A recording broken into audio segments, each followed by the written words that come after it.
Hello दोस्तों, स्वागत है आप सभी लोगों का राजस्थान एकेडमी पर।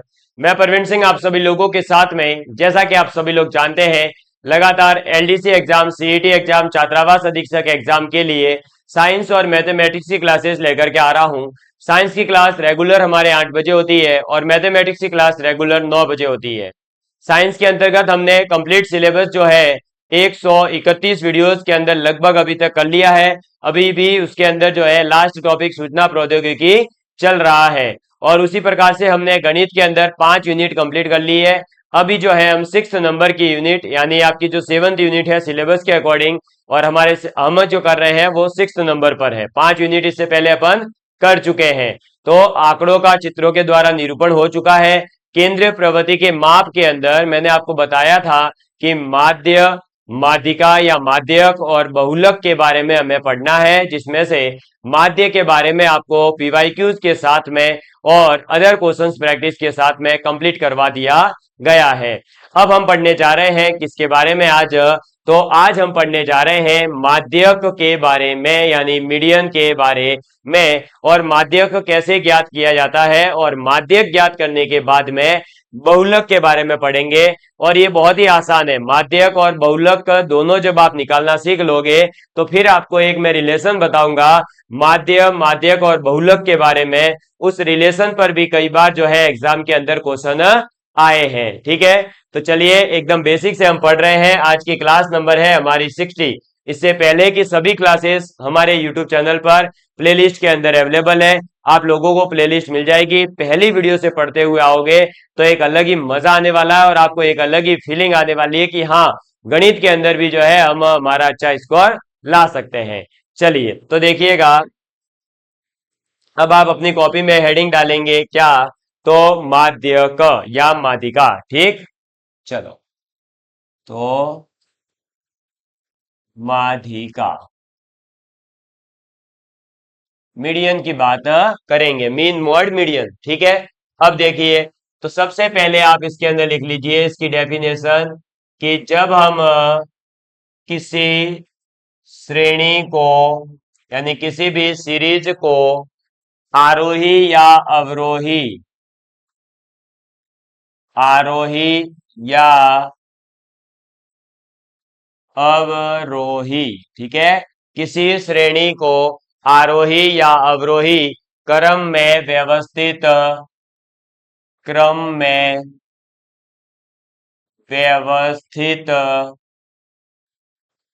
व्यवस्थित करने, क्या करने? व्यवस्थित करने पर उस श्रेणी, व्यवस्थित करने पर उस श्रेणी के मध्य, उस श्रेणी के मध्य, श्रेणी के मध्य में जो, मध्य में जो मूल्य आता है, मूल्य मतलब कि जो भी संख्या है वगैरह, कोई ना कोई तो दे ही रखा होगा, वो जो भी बीच में आएगा वो हो जाएगा। ठीक है, मूल्य का मतलब ये मत समझना कि पैसे है। मूल्य आता है वही माध्यिका, वही माध्यिका कहलाती है। समझ में आ गई बात? तो माध्यिका यानी मीडियन किसे कहेंगे? तो किसी भी श्रेणी को जब हम आरोही या अवरोही क्रम में व्यवस्थित करते हैं, और व्यवस्थित करने के बाद में जो मध्य में आने वाली जो भी आपका मूल्य होगा, मध्य में आने वाली संख्या को ही हम क्या कह देंगे? माध्यिका कहते हैं। ठीक है, अब यहां पर हमें दो फॉर्मूले याद रखने हैं कि अगर जो है कुल संख्याएं विषम हो तब क्या होगा, और सम होगा तब क्या होगा। तो पहला लिखेंगे कुल पदों की संख्या, कुल पदों की संख्या, कुल पदों की संख्या विषम है तो, विषम है तो, कुल पदों की संख्या विषम है तो माध्यिका, माध्यिका। माध्यिका को आप कैपिटल एम से रिप्रेजेंट करते हैं, ठीक है। मीडियन को किससे रिप्रेजेंट करेंगे? कैपिटल एम से। अब कौन होगा माध्यिका? तो माध्यिका हो जाएगी एन प्लस वन अपॉन में टूवा पद, ठीक है, वा पद, ठीक है। कौन सा पद हो जाएगा? तो n प्लस वन अपॉन में टू का जो पद होगा वही आपका जो है क्या हो जाएगा? माध्यिका हो जाएगा। सर n क्या है? तो n का मतलब है जो आपके पास श्रेणी दे रखी है, जो सीरीज दे रखी है, उस सीरीज के अंदर जितनी भी संख्याएं हैं उनको आप गिनोगे, वो जो संख्याएं होगी, नंबर ऑफ आपके क्या है? नंबर्स, नंबर ऑफ नंबर्स या नंबर ऑफ डाटा, क्लियर, वही जो है क्या कहलाएगा? आपका n कहलाता है। अभी क्वेश्चन करवाऊंगा तब और क्लियर हो जाएगा। दूसरा आप लिखेंगे फॉर्मूला कि अगर कुल पदों की संख्या, कुल पदों की संख्या सम है तो, क्या है? तो सम है तो माध्यिका क्या होगी? ठीक है भाई, क्या? कुल पदों की संख्या अगर सम आ जाए, है ना, तो फिर आपके माध्यिका क्या होगी? तो ऐसे में माध्यिका हो जाएगी आपके क्या? एन अपॉन में टू वा पद एक तो, और फिर उसमें प्लस कर देंगे अपन कौन सा? एन प्लस वन अपॉन में टू एथ टर्म, और इन दोनों को जोड़ करके फिर दो का भाग देंगे, जो भी आपके पद आएगा वही आपका क्या हो जाएगा? माध्यिका हो जाएगी। तो अगर आपके पास में सम संख्या है तो आपको ये फॉर्मूला यूज करना है, अगर विषम संख्या है तो आपको एन प्लस वन अपॉन में टू यूज करना है, ठीक है। एक बार इसको नोट डाउन करिए, फिर मैं आपको क्वेश्चन करवाता हूं तो आपको क्लियर हो जाएगा कि हमें इसका यूज कैसे करना है, ठीक। जल्दी से एक बार नोट डाउन करिए। कर लिया होगा नोट डाउन? चलिए, तो अब आप क्वेश्चन लिखेंगे, निम्नलिखित श्रेणी की माध्यिका ज्ञात करें। आपके पास में क्या क्वेश्चन है? निम्नलिखित श्रेणी की माध्यिका ज्ञात करें, यह क्वेश्चन आपके पास में आ गया, ठीक है। अब मैं इसकी थ्योरी नहीं लिख रहा हूं कि निम्नलिखित की माध्यिका ज्ञात करें, मैं सीधे ही फर्स्ट क्वेश्चन में जो है श्रेणी लिख रहा हूं। अब वो श्रेणी क्या है? तो श्रेणी है, देखिए, 2, 6, 8, 10, 12, 6, 14, ठीक है। इस प्रकार से हमारे पास में ये एक श्रेणी दे दी हमको, क्लियर। क्या दे दी? 2, 6, 8, 10, 12, 6 और 14, ये हमारे पास में एक श्रेणी आ गई। इस श्रेणी को सबसे पहले आप क्या करोगे? तो मैंने बता ही दिया है कि आरोही क्रम में या अवरोही क्रम में आप जमा देंगे। सपोज करिए मैं जो है इसको क्या कर रहा हूं? आरोही क्रम में लिखता हूं, तो आरोही क्रम। अब आरोही क्रम का मतलब होता है सबसे छोटी संख्या सबसे पहले आएगी। तो देखो, दो से कोई छोटी है क्या? नहीं है। दो, फिर 6, फिर 6, फिर 8, फिर 10, फिर 12 और फिर 14, ये हो गया अपना क्या? आरोही क्रम। अब आरोही क्रम में जैसे ही अपन ने संख्याओं को लिख लिया, तो अब आप गिनिए कि ये संख्याएं हैं कितनी। तो आप गिनेंगे तो देखो, 1, 2, 3, 4, 5, 6, 7, कितनी है? 7 संख्याएं हैं, यानी जो कैपिटल एन है उसकी वैल्यू आपके पास में 7 आ गई। जैसे ही ये 7 आई तो ये क्या हो गया? 7 क्या है? विषम संख्या है। 7 क्या है? विषम संख्या। ये क्या है? विषम संख्या है। अब हमारे पास में जैसे ही विषम संख्या आई है तो विषम संख्या का फॉर्मूला क्या था वो लगा लेंगे। तो माध्यिका is equal to n plus one upon में टू एथ वाटम, ठीक है। अब एन प्लस वन यानी 7 प्लस 1 8, 8 अपॉन में 2 कितना आया? 4। तो फोर्थ वा जो पद है यानी चौथा जो पद है, इसमें फिर आप गिनोगे, जो भी चौथा पद आएगा वही आपका चौथा पद क्या हो जाएगा? तो चौथा पद आपका जो है यहां पर क्या हो जाएगा? बताइए भाई, है चौथा पद क्या होगा? तो चौथा पद ही आपका यहाँ पर माध्यिका हो जाएगा। अब माध्यिका कैसे आएगी? तो देख लो, 1, 2, 3, 4, कितनी आ रही है? ये आ रही है 8। तो मादिका कितनी आ जाएगी? 8 आ जाएगी। क्लियर? क्लियर है भैया? चलो नोट डाउन कर लो इसको, फिर आगे बढ़ते हैं। कर लिया नोट डाउन? चलिए एक और आगे क्वेश्चन करते हैं, वो भी एक सिंपल सा क्वेश्चन ले लेते हैं। ठीक है, देखिएगा सेकंड क्वेश्चन। तो मान लीजिए अपने पास में श्रेणी जो है वो आपको दे रखी थी 1 1 2 5 6। ये अपने पास में जो है श्रेणी दे रखी है। तो आपको गिनते ही पता चल रहा है कि इसके अंदर जो संख्या है वो कितनी है? 5 है। n बराबर 5 है, और 5 क्या है? एक विषम संख्या है। तो विषम संख्या का फॉर्मूला लगा लेंगे क्या? n+1/2। तो 6/2 यानी थर्ड। तो जो तीसरा पद होगा वह आपका माध्यिका होगा। अब तीसरा पद कौन सा है? तो देखो 1 2 और 3, तो माध्यिका हो गई सीधे सीधे ही क्या? 2। आपके दिमाग में आ रही होगी सर इसको आपने पहले जो है आरोही या अवरोही क्रम में क्यों नहीं जमाया? तो आप ध्यान से देखेंगे तो ये ऑलरेडी आरोही क्रम में ही है भाई। 1 1 2 5 6, बताओ कोई ऑर्डर का फॉलो करने की जरूरत नहीं थी।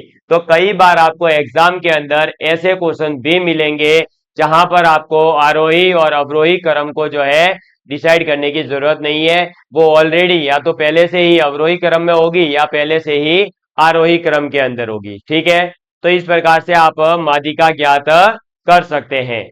अब देखते हैं हम माध्यिका के बाद में बहुलक क्या होता है उसके बारे में। और बहुलक के भी जो है क्वेश्चन जो पूछे गए हैं मैं आपको थोड़ा सा हिंट दे देता हूं। चलो पहले एक बार जो है आप बहुलक की डेफिनेशन लिख लो, इधर ही लिख लो, आ जाएगी। बहुत छोटी सी डेफिनेशन है बहुलक।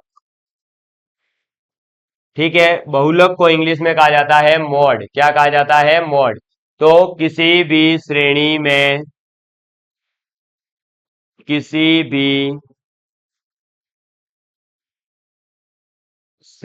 में सबसे अधिक सबसे अधिक बार। ठीक है, देखो भाई किसी भी श्रेणी के अंदर जो सबसे आने वाली अधिक बार आने वाली संख्या को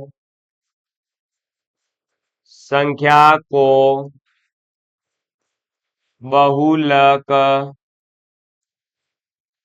कहते हैं।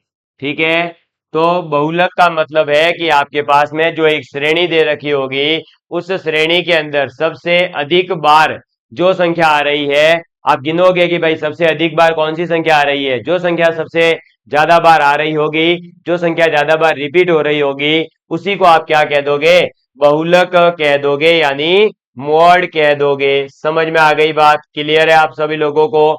तो ये बहुलक की डेफिनेशन लिखो। फिर मैं आपको जो है बहुलक, माध्य और माध्यिका के बीच में एक संबंध होता है, और उस संबंध पर आधारित कई बार एग्जाम के अंदर क्वेश्चन आए हैं। तो बहुलक की डेफिनेशन तो बहुत आसान है, लिख ली होगी। चलो अब आप लिखेंगे बहुलक, माध्य एवं माध्यिका के मध्य संबंध। ये बहुत इंपॉर्टेंट है। ठीक है, लिखेंगे बहुलक, माध्य व माध्यिका के बीच संबंध। ठीक है, तो इनके बीच में क्या संबंध है इसके बारे में बात करेंगे। तो इनके बीच में जो संबंध है वो आपका होता है बेसिकली, बहुत ही इंपॉर्टेंट है इसलिए अच्छे से नोट करना। बहुलक, और इस पर आधारित क्वेश्चन भी आया है, अभी बता रहा हूं मैं इसके बाद में। तो बहुलक जो है वो बराबर होता है 3 गुणा माध्यिका। क्या? तो बहुलक बराबर होता है 3 गुणा माध्यिका माइनस 2 गुणा माध्य। ठीक है, और इसी को आप जो है एक अलग प्रकार से भी रिप्रेजेंट कर सकते हो। क्यों? क्योंकि जो बहुलक होता है उसे अपन जेड से रिप्रेजेंट करते हैं, और माध्यिका को मैंने बताया कैपिटल एम से रिप्रेजेंट करते हैं, और माध्य को कल बताया था एक्स बार से रिप्रेजेंट करते हैं। तो इस प्रकार से आप ये रिलेशन भी याद रखिएगा कि z बराबर होता है 3m माइनस 2x। क्या होता है?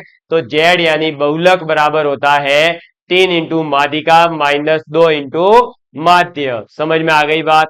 इस फॉर्मूले पर बेस्ड जो क्वेश्चन आया था वो अपन करते हैं, आपको मजा आ जाएगा। ठीक, चलो लिखेंगे क्वेश्चन। और बहुत ही सिंपल है, एकदम मस्त क्वेश्चन था ये, आपके एलडीसी एग्जाम में आ चुका है। लिखिए क्वेश्चन। किसी क्वेश्चन लिखेंगे, किसी आवृत्ति आवंटन में माध्य तथा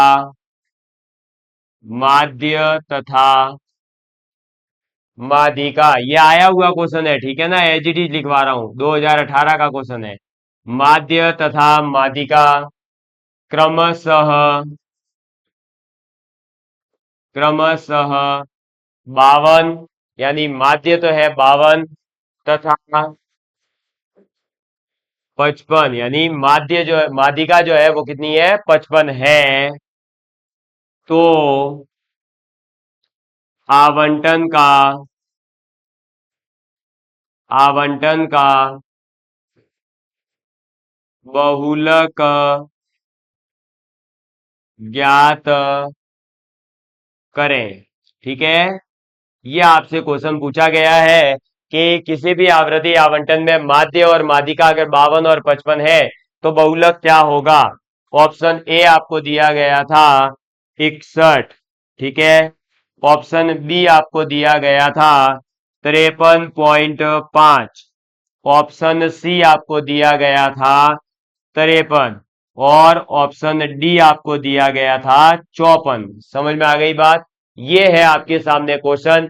अब सबसे पहले तो यहां पर ये ध्यान रखना कि अगर आपके पास में एग्जाम में ऐसे जो है सीधे ही आपको माध्य और माध्यिका और बहुलक तीनों में से कोई दो दे करके एक पूछेगा, तो जो दो दे रखे होंगे वो इस प्रकार से सीधे वैल्यू दे रखी होगी, यहां जैसे दे रखी है ना, माध्य की 52 माध्यिका की 55, तो ही आप जो है ये वाला फॉर्मूला लगा पाएंगे। कौन सा? ये वाला, बहुलक इक्वल टू 3 इंटू माध्यिका माइनस 2 इंटू माध्य।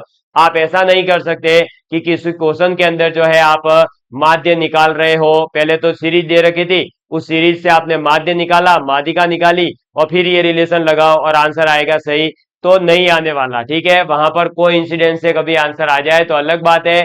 बस आपको ध्यान ये रखना है कि माध्य और माध्यिका आप नहीं निकालेंगे, ऑलरेडी अगर दे रखी है तो बहुलक का मान जो आएगा वो सही आएगा।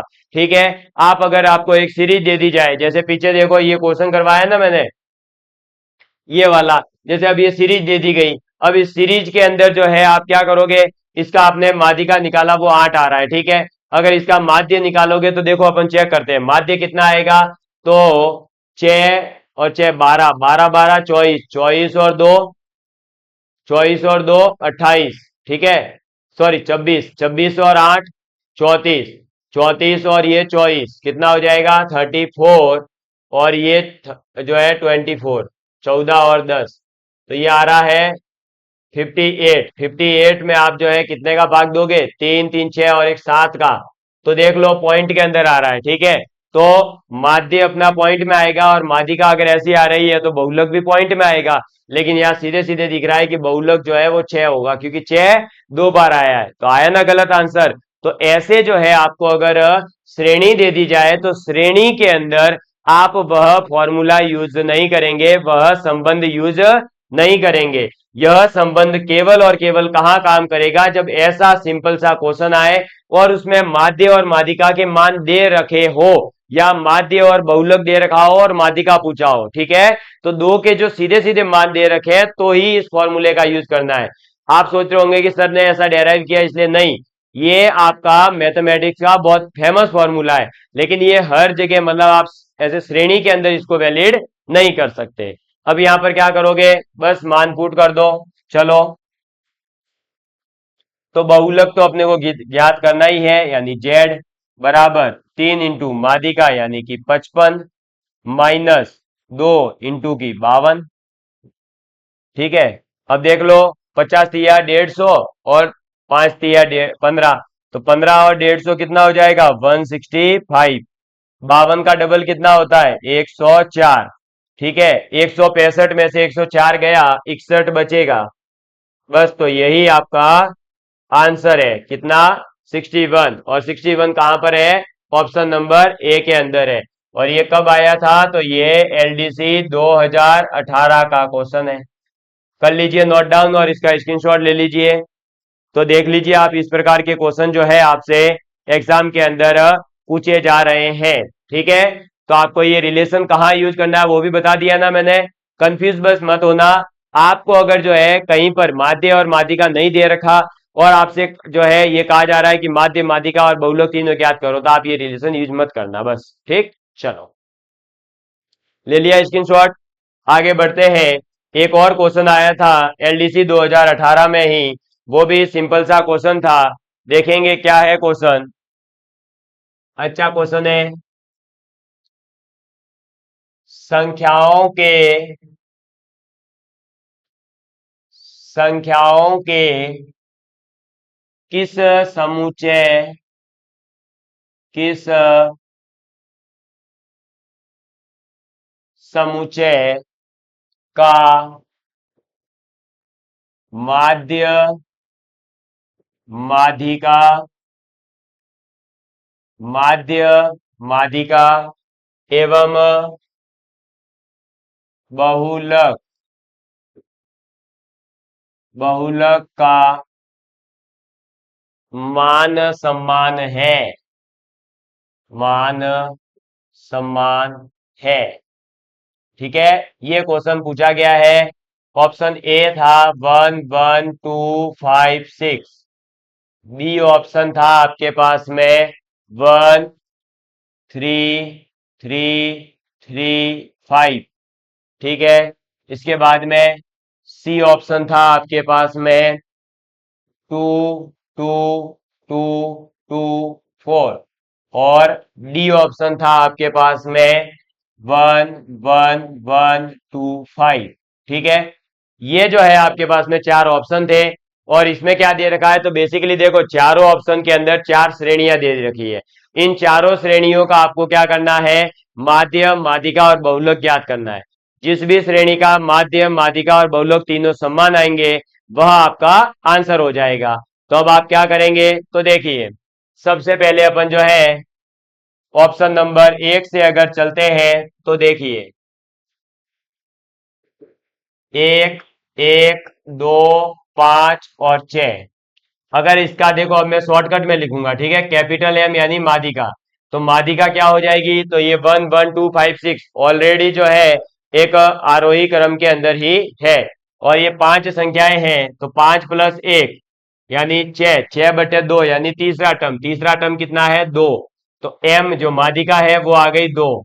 जेड यानी बहुलक, बहुलक आ रहा है इसके अंदर 1, क्योंकि 1 जो है वो 2 बार आया है, बाकी 2 5 और 6 एक एक बार आए हैं। तो अब देखो मैंने क्या करा, माध्यिका और बहुलक ज्ञात कर लिया। क्या अब मैं जो वो आपका पीछे फॉर्मूला था, जो संबंध था, उसको यूज करके यहाँ पर माध्य ज्ञात कर सकता हूं? नहीं कर सकता। ठीक है, गलत ही आएगा लगभग, तो कभी कभार सही आ जाएगा, कोइंसिडेंस अलग बात होती है। तो यहाँ पर जो है अब माध्य ज्ञात करने के लिए मैं क्या करूंगा, संख्याओं को जोड़ूंगा। तो 1 और 1 2, 2 और 2 4, 4 और 6 10, 10 और 5 15। 15 और संख्याएं कितनी है 1 2 3 4 5, तो 5 का भाग दे देंगे। ये देखो कितना आ रहा है 3।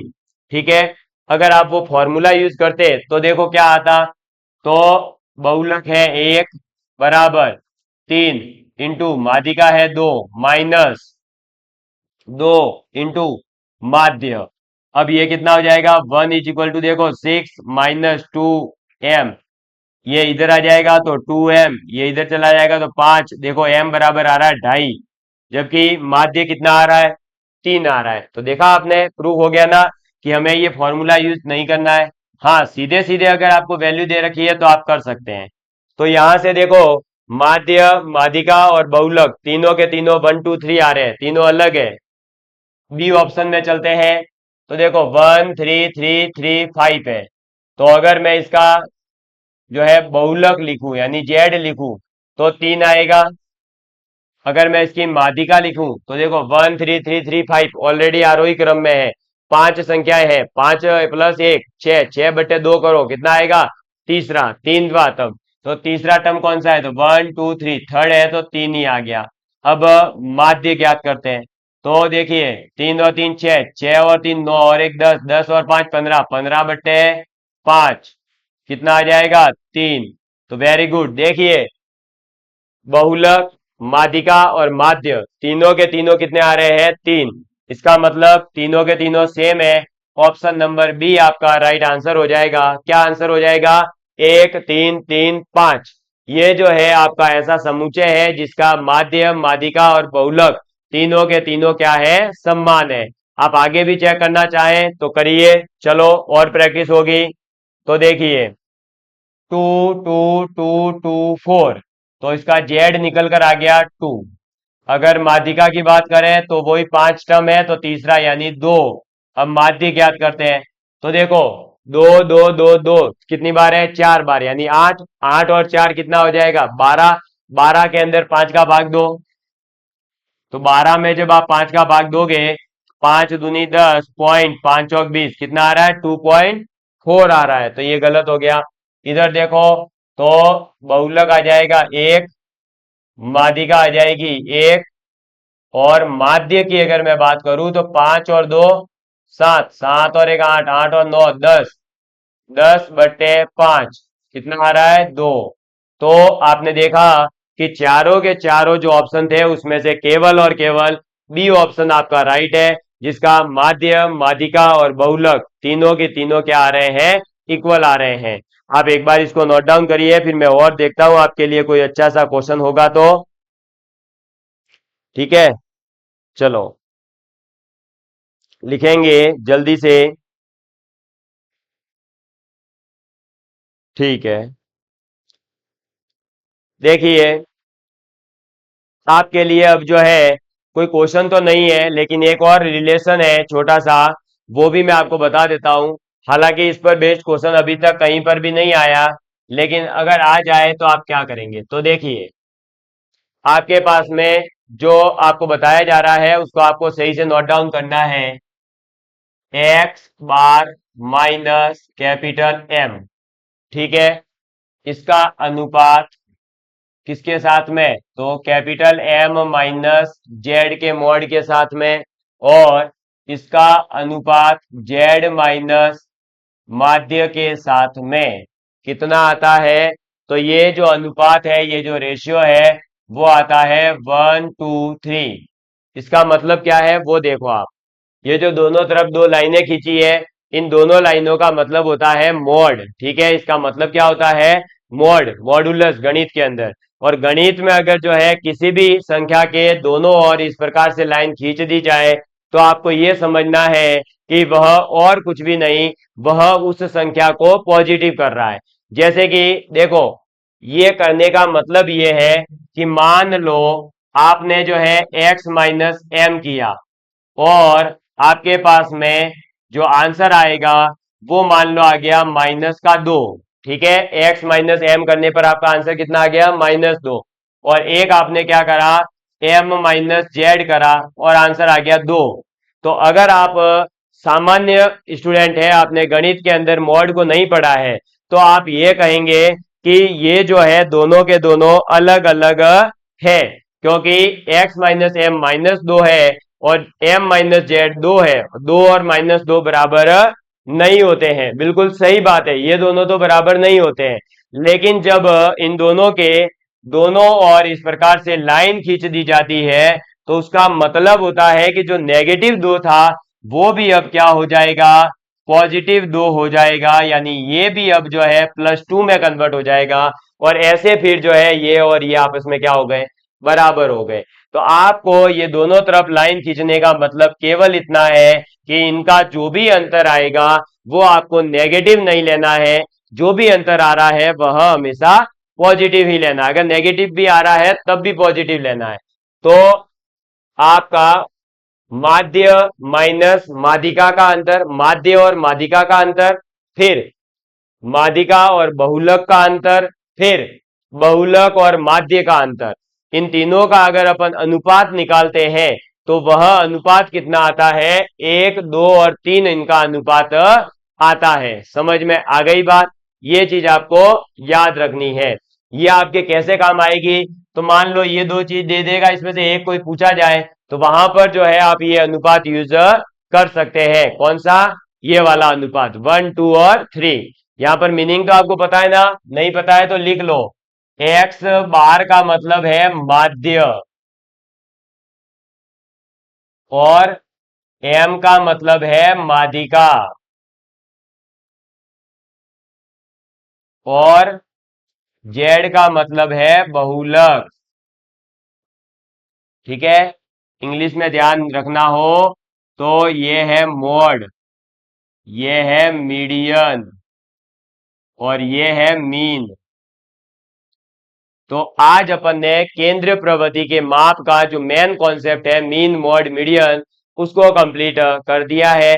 अगली क्लास के अंदर अपन मीन डेविएशन यानी माध्य विचलन के बारे में पढ़ेंगे और उसके बाद में केंद्र प्रवृत्ति और जो आपका माध्य विचलन वाला भाग है वो समाप्त हो जाएगा और फिर आगे बढ़ेंगे। इसी हफ्ते जो है आपकी ये वाली यूनिट भी अपन समाप्त कर देंगे और लास्ट में फिर आपकी जो यूनिट बचेगी उसको भी अगले एक हफ्ते में अपन कंप्लीट कर देंगे। इस प्रकार से आपका जुलाई के मिड तक ही अपना कोर्स हो जाएगा। आप आसानी से जो है फिर रिवीजन कर सकते हैं। ठीक, तो धन्यवाद। जय हिंद, जय भारत। मिलते हैं अगली क्लास के अंदर।